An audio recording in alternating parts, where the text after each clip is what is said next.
I will never forget that night. It was the eve of my 61st birthday, and the house was so quiet I could hear the pulsing of my own heart. I fell asleep late, going over memories of other birthdays, the hugs that were gone, the sound of my husband Kofi's voice. He had passed on 5 years before, leaving this world for good. Sometimes I still thought I heard him, especially when the wind hit the windows or the old dining room clock chimed midnight. But that night was not an echo. It was him. I saw him in my dream with a clarity that chilled my soul. He was standing right next to the bed in the same clothes he wore on the day he left us, his faded blue work shirt, sleeves rolled up, and that familiar scent of sweet pipe tobacco that always trailed him. His face was serious, but his eyes looked more mournful than afraid. He spoke to me with a firm voice, not shouting, like a command that allowed no debate. "Abini, you have to get out of the house before the sun comes up." I tried to speak, but my voice wouldn't come out. He leaned in close, reaching his hand toward my face. I felt the coldness of his fingers, and a shiver ran right through me. "Listen to me," he insisted.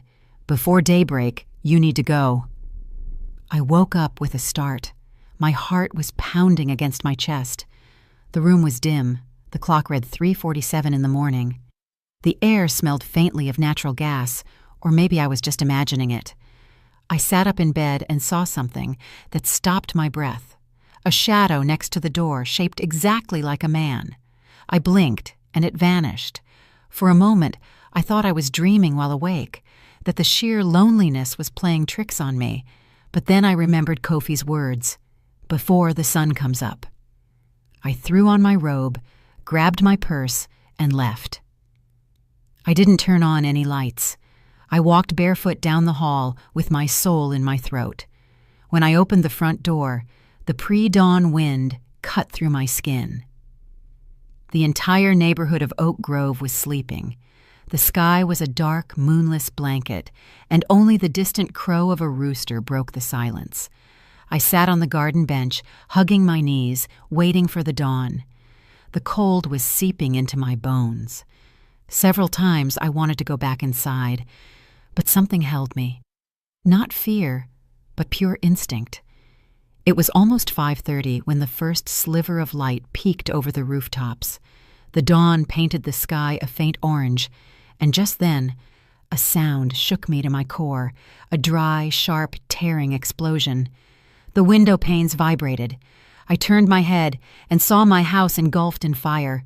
Smoke was billowing from the roof vents, the air filled with the sickening, unbearable smell of gas and burning lumber. I ran, screaming my husband's name, even though I knew he wasn't there. The fire roared, devouring the place that had been my life for 30 years. Neighbors came rushing out, some carrying buckets of water, others calling the fire department. I could only stand paralyzed, watching the flames reflect in my tears. Ms. Etta May, my neighbor, grabbed my shoulders. "Abini, you're alive! Thank God you're alive!" I couldn't answer. My legs were shaking. The fire crackled as if it had a voice, as if it was calling my name again and again. And through the roar of the flames, I thought I heard a phrase, clear, precise, unmistakable. "Told you so, Abini." I covered my mouth to keep from screaming. The voice came from inside the house, from where our bedroom had been. It was Kofi's voice. The firefighters arrived minutes later, but the damage was already done. The walls crumbled. The furniture burned like memories impossible to save. Everything Kofi and I had built was being consumed before my eyes. The heat was so intense, I had to back away. One of the firefighters approached me. "Ma'am, did you live here alone?" I nodded. "You were lucky to get out in time. If you had been inside—" His voice trailed off. He didn't need to finish the sentence. Kofi had saved my life. Again. When the fire was out, the sun was fully risen. The rays illuminated the smoking ruins. For a moment, among the ashes, I thought I saw a silhouette standing motionless, looking toward me. It was him, Kofi, in the same blue shirt, the same sad look. He smiled slightly and vanished into the smoke. I dropped to the ground, trembling. I didn't cry yet. No, I just felt a deep hollowness, as if the last years of my life had been ripped away all at once. And while the firefighters worked, an idea began to grow in my mind. This hadn't been an accident. The fire started in the kitchen, but the gas doesn't just turn on by itself. I had checked everything before going to sleep, and I remembered something else. The afternoon before, my son, Amari, had stopped by the house with his wife, Zola, just to say hello. They had been in the kitchen. Amari said he wanted to fix an oven knob. Zola, meanwhile, kept talking to me with that fake smile that always gave me the chills. The fire hadn't taken my home. It had opened my eyes. That morning, while the neighbors murmured and the firefighters filed their report, I looked at the smoke rising to the sky and whispered, "Thank you, Kofi, for warning me, for not letting me die in the middle of their lies." What I didn't know yet was that the fire hadn't been the end of anything, but the beginning of a much darker truth, a truth that would forever change the way I looked at my own son. The smell of smoke didn't leave my hands for days. I could wash them over and over, but the scent of the disaster lingered, impregnated on my skin, in my memory, in every corner of my mind. I had lost the home where my children grew up, where I slept next to the love of my life, where every wall told a story. But the greatest pain wasn't the material loss, it was the silent certainty that someone had wanted to see me die. That morning, the firefighters allowed me to get close to the wreckage. I wore a scarf covering my mouth to avoid inhaling the dust, and still the air burned in my throat. The team leader, a robust man with a grave voice, explained that the fire had started in the kitchen. "A gas leak, Ms. Abini. The oven valve was probably left open," he said without looking me in the eye. I nodded, though something inside me screamed, "That's impossible!" I was overly meticulous. Ever since Kofi died, I checked the gas 3 times before bed. Sometimes I even took a picture to ease my mind. I had done it that night, too. I remembered perfectly closing the valve, feeling the click under my fingers. Something was very wrong. Among the debris, I recognized the blackened remains of the dining room set. There, among the shadows, a piece of glass shone. It was a picture frame, half melted by the heat. I carefully picked it up. Inside, still visible, was the image. Kofi, our son Amari, and his wife Zola, smiling at a family gathering from 3 years ago. Behind them, on the table, was a white envelope, one I remembered all too well. It was the envelope where Kofi had kept his original will. I stared at that photo for a long time. The fire hadn't consumed it entirely, as if fate had insisted that I find it. In that moment, a thought pierced me like a knife. They knew. Amari had been the last one to mess with the oven. Zola, meanwhile, had been checking my drawers under the guise of helping me clean. The night of the fire, neither of them called to see how I was doing. I had to be the one to contact them the next day. When they finally arrived at the site, they did so with a coldness that chilled my soul. Amari hugged me briefly, without tears, without emotion. Zola, on the other hand, feigned horror with the theatrics of a cheap actress. "Oh, Mama Abini, what a tragedy," she said, holding a hand to her chest. "Thank goodness you got out in time." I just watched her. In her eyes there was no fear, but relief. While we ate lunch at Ms. Etta May's, who had offered me temporary refuge, Amari tried to convince me of something. "Mama, you have to come stay with us." "Can I stay here with you all?" I asked without raising my voice. "Yes, of course. Zola and I will take care of you until everything gets sorted out." Until everything gets sorted out. That phrase made me smile bitterly. I knew perfectly well that what he wanted was to keep me close so he could control what was left. It wasn't the first time he had tried to poke around in my affairs since his father died. Years ago, Kofi had left clear instructions. The house and the property were to remain in my name until the day I passed, at which point they would be divided among the children. But a few months ago, Amari had insisted on helping me with the papers. He said he wanted to make things easier for me, to make sure everything was in order. Now I understood what that meant. I agreed to go with them, though inside I was boiling, not with hatred, but with a dangerous curiosity. I needed to know what else they were hiding.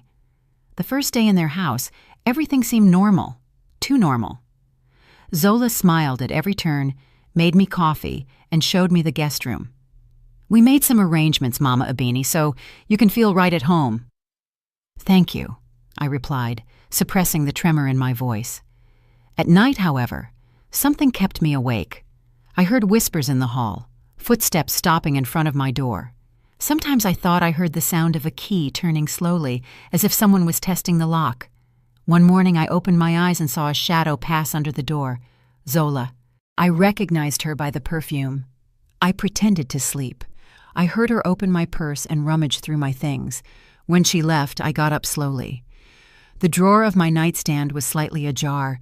The set of property keys was missing.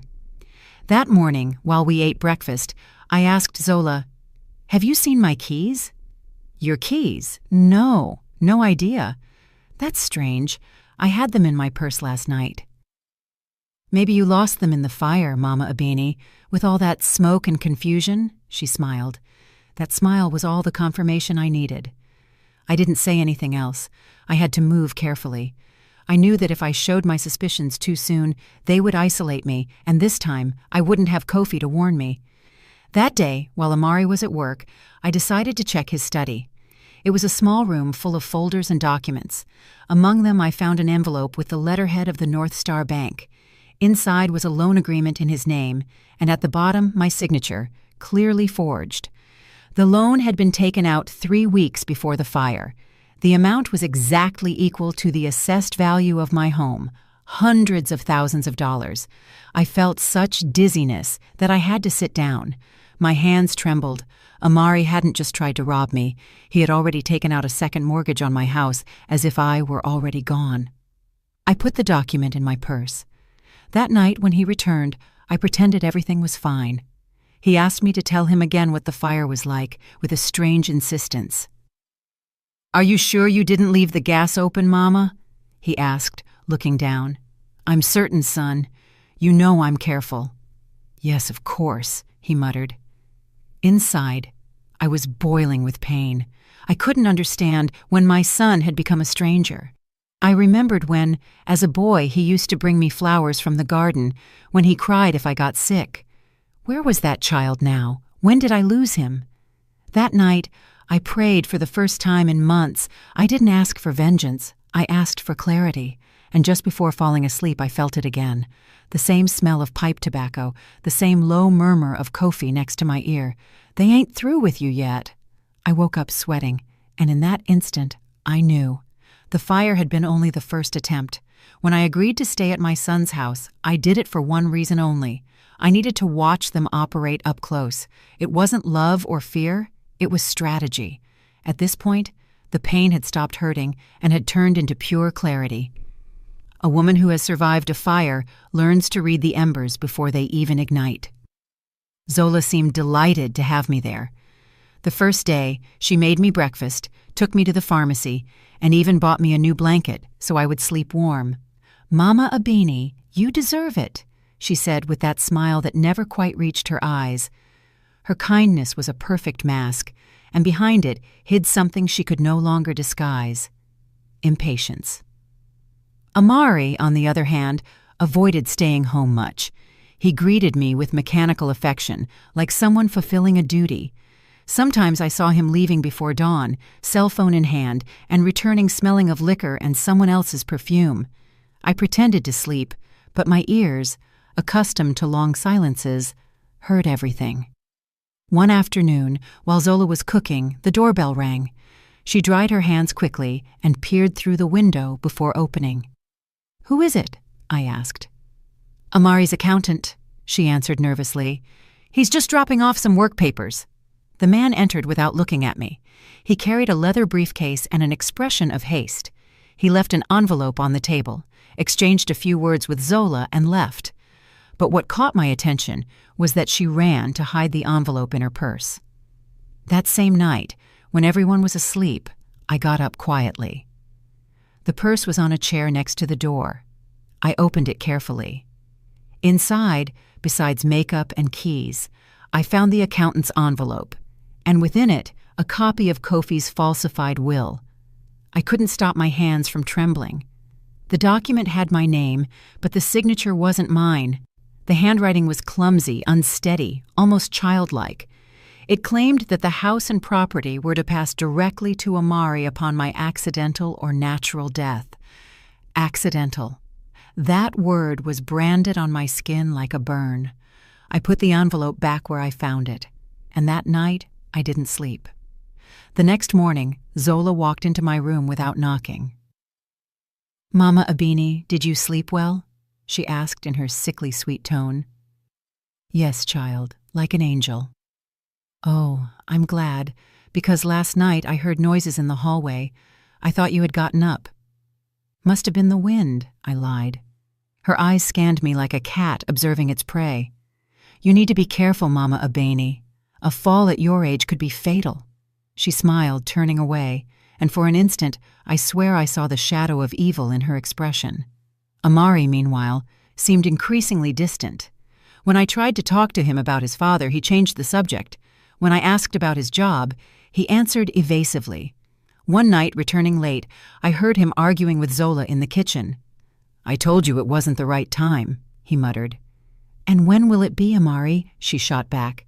"We can't keep waiting." "Keep your voice down, for God's sake. She might hear you." "So what? She can barely climb the stairs. She won't last much longer." My soul shriveled. My own children were planning my end. And yet, instead of fear, I felt a strange calm, the kind only felt by someone who has nothing left to lose. The next day, I faked a faint. I fell in the hallway while Zola was on the phone. Her reaction was instantaneous. She ran toward me, but not to help. "Amari!" she screamed. "Hurry up!" He rushed downstairs. He grabbed my shoulders, pale. "Mama! Mama! Can you hear me?" I opened my eyes slowly. "It was just dizziness, son. Don't worry." The family doctor came to check on me. "Nothing serious," he said. "Stress, probably." But the effect was exactly what I was looking for. Zola and Amari dropped their guard. They started talking less carefully, believing I was weak. And that's how I learned what they were really plotting. One night, I heard the phrase that turned my blood to ice. Zola, whispering low, said, "If we do it with the gas again, nobody will suspect a thing." Amari replied, "No, we can't repeat that. This time, it has to look like a fall." I covered my mouth to keep from screaming. They had tried to kill me once, and they planned to do it again. The next morning, I acted as naturally as always. I smiled, cooked, and even thanked them for taking care of me. Zola hugged me